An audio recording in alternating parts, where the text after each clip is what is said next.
The rain had been falling for hours, thick and steady, turning city streets into black rivers that shimmered with neon. Leo adjusted the rearview mirror and wiped his face with his sleeve. The heater in his cab buzzed, but his bones still held the day's chill. He was about to clock out. 12 hours behind the wheel had left his wrists aching and his mind dull. Then the dispatch crackled to life. "Unit 12, you still out there?" Leo hesitated. "Yeah, for another 5. Got a request. Priority. Female caller. Address is 281 Crescent Drive." She didn't leave a destination, just said, "Please come." Leo stared out through the Water Street windshield. Crescent Drive was a rich part of town, manicured lawns and empty porches with locked gates. Not his usual pickup zone, but something in the dispatcher's voice lingered. He sighed. "Send me through." 15 minutes later, Leo was parked in front of a stone mansion that looked like it belonged in a movie. A long drive curved around a fountain that wasn't running, its edges drowned in fallen leaves. He killed the engine and stepped out, collar pulled up, shoes already soaked. The porch lights were off, but the door opened before he could knock. A woman stood there, barefoot, wrapped in a loose robe that clung to her like fog. Her face was pale, hair damp and tangled. Her eyes were the only thing alive, red, rimmed, hollow and searching. "Are you the driver?" she asked, voice barely. Above a whisper, Leo nodded. "I am. You called for a ride?" She swallowed, then shook her head. I don't want to go anywhere. I just couldn't be alone anymore." Leo didn't answer at first. Rain tapped against his shoulders, like fingers urging him to walk away. But he stayed. "I'll sit, if that helps." She looked at him like she hadn't expected the answer. Her lip trembled as she stepped aside. "Thank you."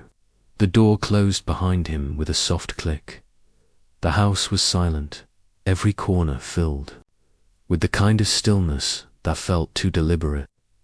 Leo stood in the foyer, water dripping from his jacket. She gestured toward the living room without speaking, then disappeared down the hallway. He followed, careful not to make noise that didn't belong. The living room was dimly lit, but warm. A single lamp glowed beside a long white couch.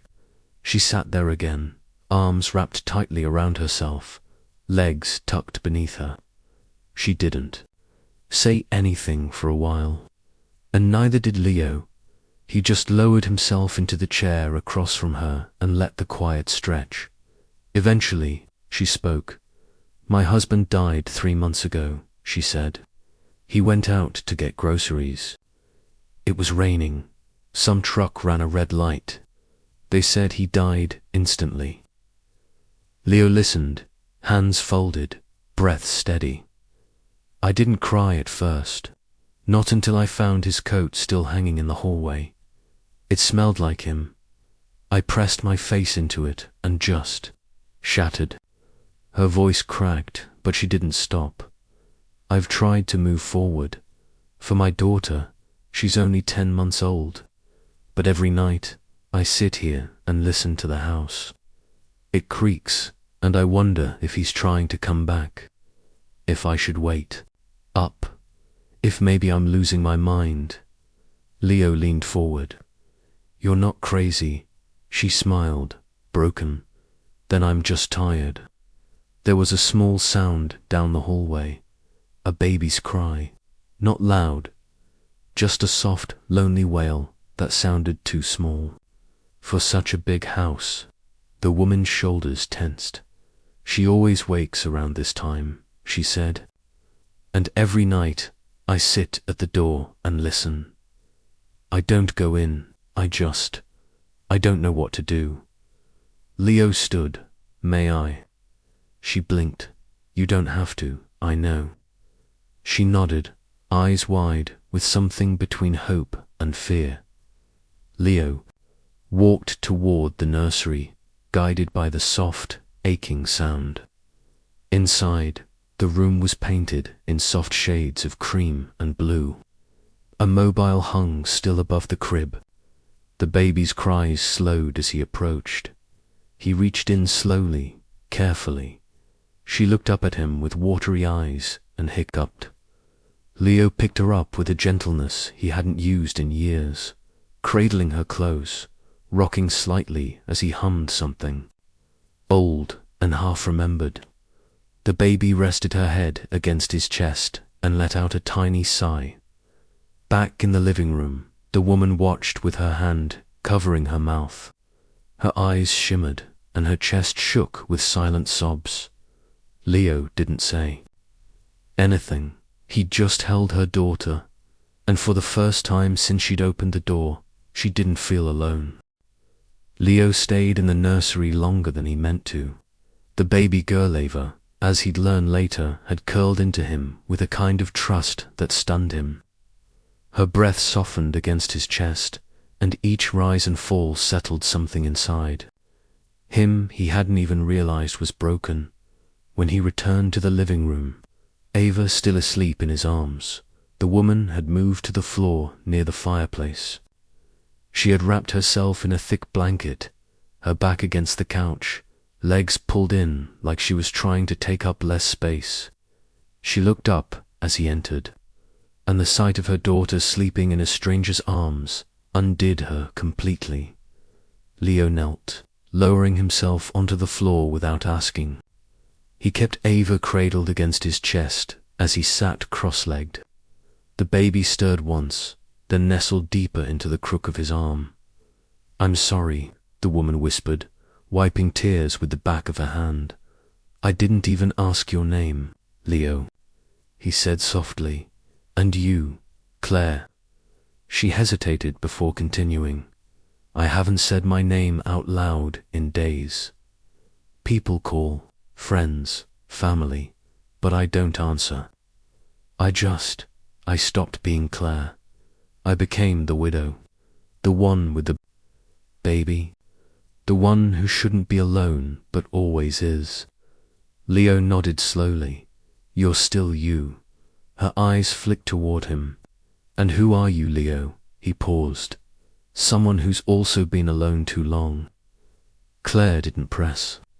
Instead, she looked at her daughter, still sleeping soundly.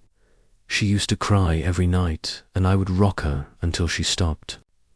I was so sure I was doing everything right. Then, after the funeral, something changed. She cried harder, longer. I started freezing up. Leo didn't speak, just listened. I would stand outside her door and feel like I couldn't breathe. I thought if I picked her up, I might drop her, or scream, or disappear. She pressed her hands together, fingers trembling. "I haven't held her like that since the night he died." Leo's gaze stayed on Ava. "She still wants you to." Claire shook her head. "I'm scared." "She isn't," Leo replied, gently. Claire looked at him then, her eyes filled with the kind of grief that demanded to be seen, not fixed, not soothed, just witnessed. "Did you ever have children?" she asked. Leo looked away, a shadow flickering across his face. "I had a son, Eli. He was 9 when he died." The room stilled. Claire waited. "It was an accident. He was riding his bike, and I was late picking him up from school. He was impatient and stopped, eyes closing for a moment. He didn't see the car. The driver didn't see him. It was quick, they told me." Claire didn't breathe. "My wife blamed me. I blamed myself. We tried to stay married after, but guilt isn't the kind of glue that holds anything together." There was a long pause. "I haven't talked about him in over 3 years." Leo added, more to himself than her. Claire reached forward, not touching him, just placing her hand close to his. "Thank you." He gave a small nod. his eyes still, on the sleeping child in his arms. They stayed there like that, for a while, three souls caught in a hush that didn't ask for explanations. Just presence, just breath. Just now, when Ava stirred again, Leo gently handed her to Claire. She hesitated, her arms shaky, but she didn't pull away. She brought her daughter into her chest, awkward at first, stiff and uncertain, but then her body remembered. Ava nuzzled her cheek against Claire's shoulder. Claire gasped, like something had cracked open inside her. I forgot what this felt like, she whispered. Warmth. Leo smiled faintly, rubbing his hands on his jeans. It never leaves you, just hides behind the grief for a while.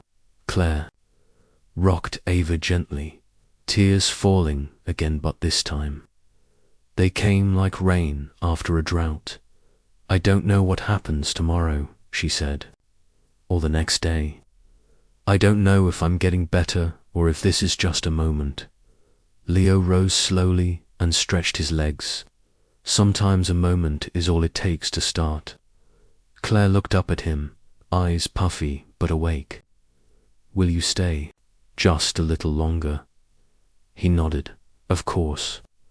He sat beside her, not too close, not too far, just enough. The fire crackled softly, and outside the rain began to ease, the rhythm slowing to a hush, as if the night itself was ready to listen.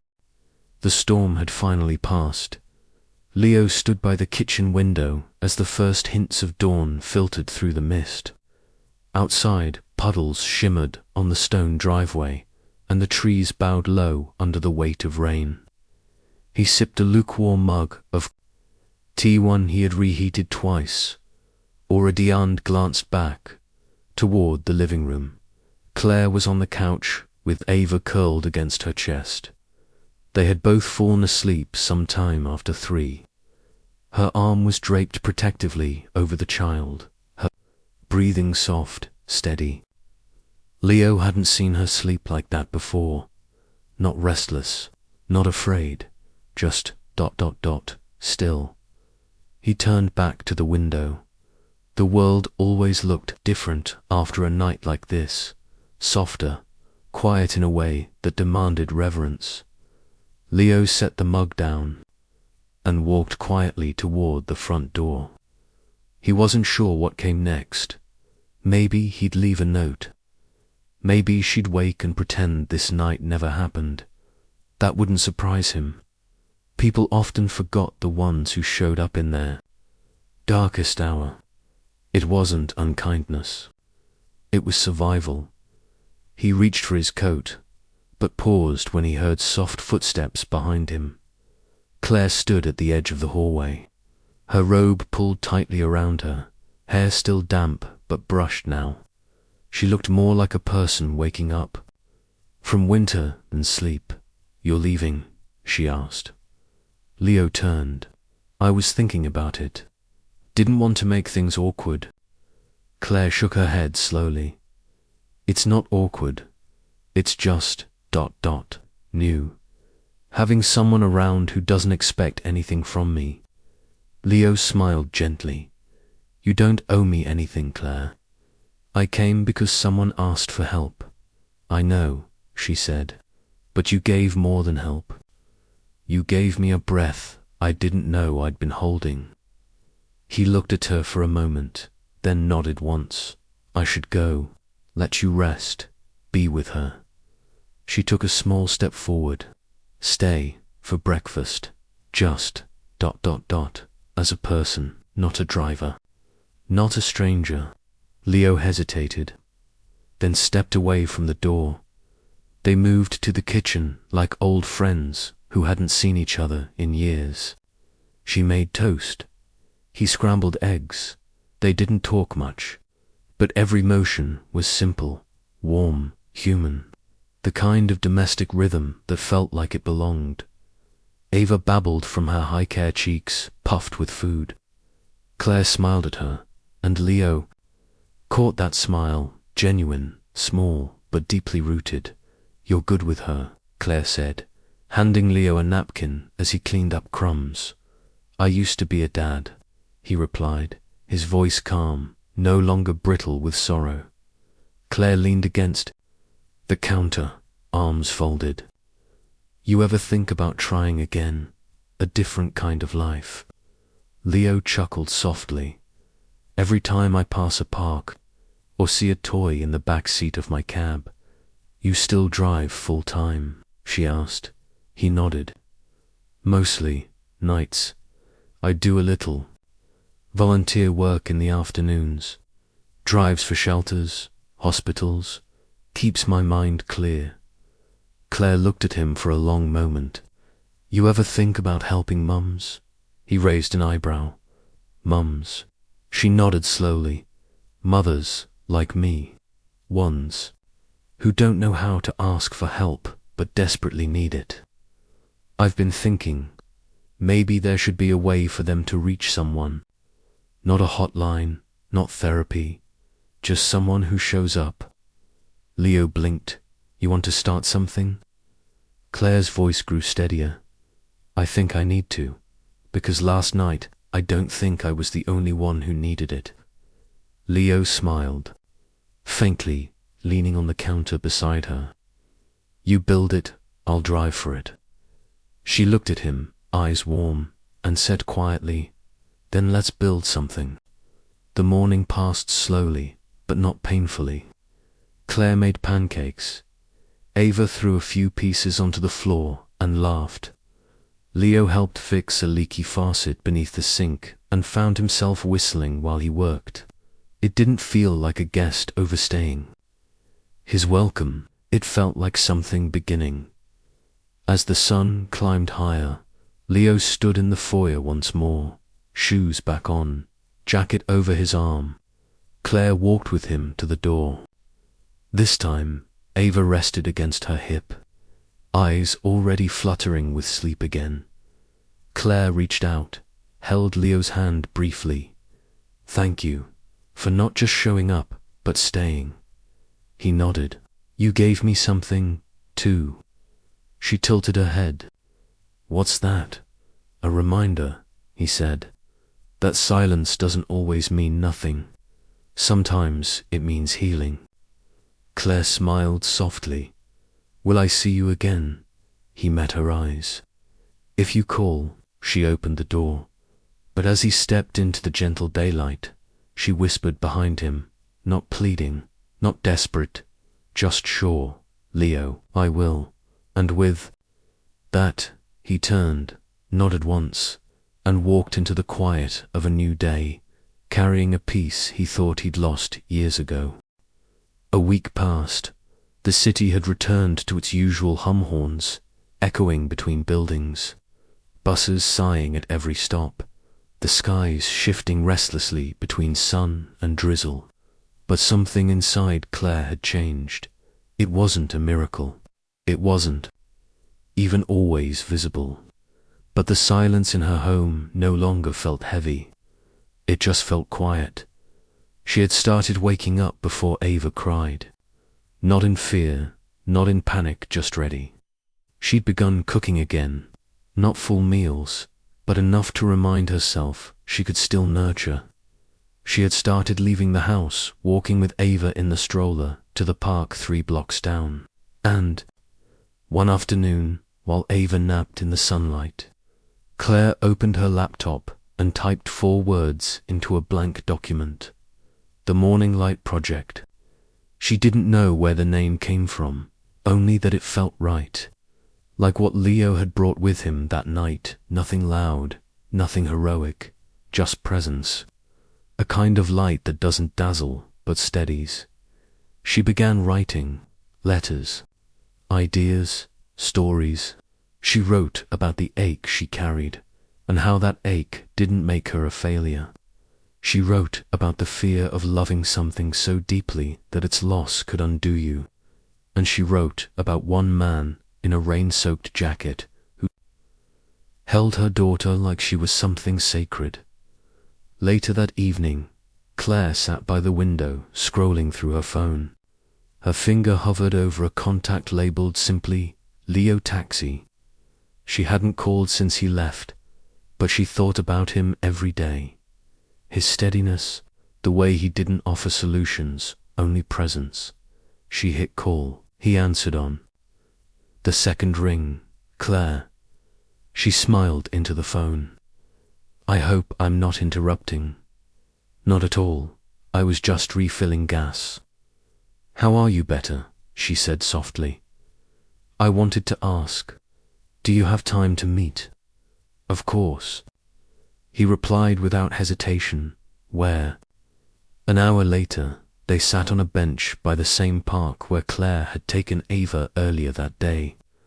The baby slept in her stroller, one hand clutched around a teething ring. Claire wore a soft cardigan, her face no longer shadowed but open. She looked at Leo and held up a folder. I've been writing, she said. Leo raised an eyebrow. About what? Everything. That night. The months before. What it's like to feel invisible inside your own life. She opened the folder and handed him a printed page. He read in silence. When he looked up, his voice was low. This is honest. It's raw. It's real, she said. And I want to build something with it. A way to reach other women. Like me. New mothers who feel like they're drowning but are too ashamed to say it. Leo nodded, already understanding where this was going. I want to make a small network, Claire said. Volunteers, ride services, peer support. Nothing too clinical. Just people showing up for people, like you did. Leo leaned back on the bench. You have a name for it. She smiled. The Morning Light Project. He turned that over in his head. That's beautiful. It's what you were, she said. That morning, quiet but steady. You didn't fix me, Leo. You didn't come in with answers. You just came in and stayed. That's the kind of help I want to offer. He looked at the folder again, then at Ava, fast asleep in the stroller, cheeks pink from the wind. Where do I come in? He asked. Claire's voice didn't waver. I want you to be the first face they see. You made me feel safe when I didn't even know how to ask for help. I think you can do that for others. He didn't answer right away. Instead, he stared ahead at the trees swaying under the golden dusk. Finally, he said, I can do that, Claire. Breathed in slowly, deeply. It might be hard. We might get overwhelmed. But I think it's worth trying. Leo nodded. Because even if we help just one more person, it matters, Claire finished. It always matters. The park lights flickered on as the sun dipped low. Ava stirred slightly, but didn't wake. Claire adjusted her blanket, brushing a gentle hand over her daughter's forehead. Leo stood. Want to ride home? Claire looked up at him, smiling. Softly, you sure? He grinned. I've been told I'm a pretty good driver. She laughed light, real. All right then, let's go. They walked slowly back toward the car, not as strangers, not as people bound only by one night, but as something new, something building, something that might just change more than their own lives. The launch wasn't glamorous. No red ribbons, no press, no staged photos. Just a fold-out table in a community center lobby with hand-drawn signs and a single flyer titled The Morning Light Project.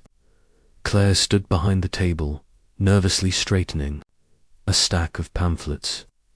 Her hands trembled slightly. Leo arrived 10 minutes early, wearing a clean jacket and his usual quiet calm. He had washed the old Crown Vic until it gleamed like it was trying to earn back every mile it had traveled. Ava sat in a nearby stroller, gnawing on a corner of a soft book. Her little feet kicked like she knew something important was happening. Claire looked at Leo.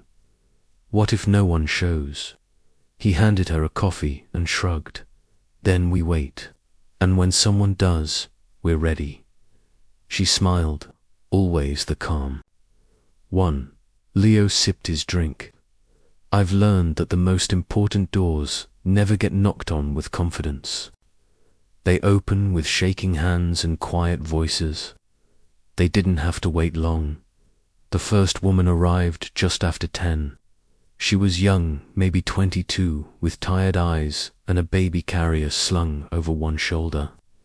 She hovered near the table, without speaking until Claire stepped forward and simply said, "You're not alone." That was all it took. By the end of the week, Claire had spoken with 17 mothers. Not all of them asked for help. Some just sat, held their babies, and listened. But the room began to shift, first with stories, then with presence. Claire filled the corners of her once quiet home with volunteers, mothers, and a growing sense of something beautiful taking root. Leo became more than the ride coordinator. He was the quiet heartbeat of the effort, the one who remembered names, held crying toddlers so their moms could rest, and never once tried to fix anyone. He just showed up, again and again. One afternoon, Claire watched through the kitchen window. As Leo helped a woman into the back seat of his car, she clutched her newborn like she might fall apart without something to hold. Claire saw him open the door gently, say something that made the woman nod, then drive off slowly, like nothing in the world needed to be rushed. When he returned, Claire met him at the porch. "How do you always know what to say?" "I don't." He answered, "I just listen until they say something real. Then I stay." Claire nodded. "That night, when I asked you to stay, I didn't think you would." "I didn't think I would either," he said softly. She looked at him. "Why did you?" Leo's eyes moved to Ava, who was now toddling across the lawn with a plastic watering can, her laugh carrying into the air like birdsong. "Because she reminded me of someone I loved, and you reminded me that not everything broken stays broken." Claire reached out, her hand finding his. He didn't pull away. Weeks turned into months.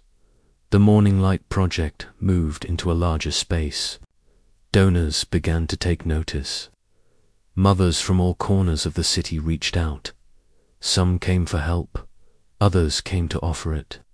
The foundation began to offer counseling, meal support, safe rides, and most importantly, company. Claire found herself speaking at local events, her voice steadying with each telling of her story. She never exaggerated. She never made herself the hero, but she told the truth. "That night, I didn't need someone to save me," she once said into a microphone. "I just needed someone who wouldn't run when I whispered please." And Leo, he never stood on stage, but everyone knew him. The kids called him Mr. Leo. The moms trusted him, and Claire. She looked at him the way people look at lighthouses, grateful they exist. Even when the sea is calm.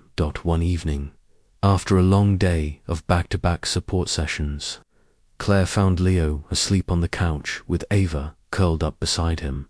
Her head rested on his chest, her tiny hand gripping his shirt just like she had that very first night. Claire didn't wake them. She just sat on the armchair across from them and watched, heart full in a way she hadn't thought possible. She reached into the drawer of the side table and pulled out a folded piece of paper, the same one he'd left her months ago. The ink had faded slightly, but the words still burned with quiet power.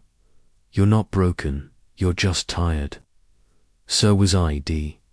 She looked at the man sleeping with her daughter beside him, and she smiled. That note had started it all. A whisper in the dark that said, "You're not alone." And now, the house was no longer haunted by silence. It was filled with life stories being written one breath, one moment one act of kindness at a time. Claire folded the paper carefully and slid it back into the drawer. Some stories didn't need grand endings. They just needed someone to stay long enough to make a beginning, and in this house, hope had decided to stay.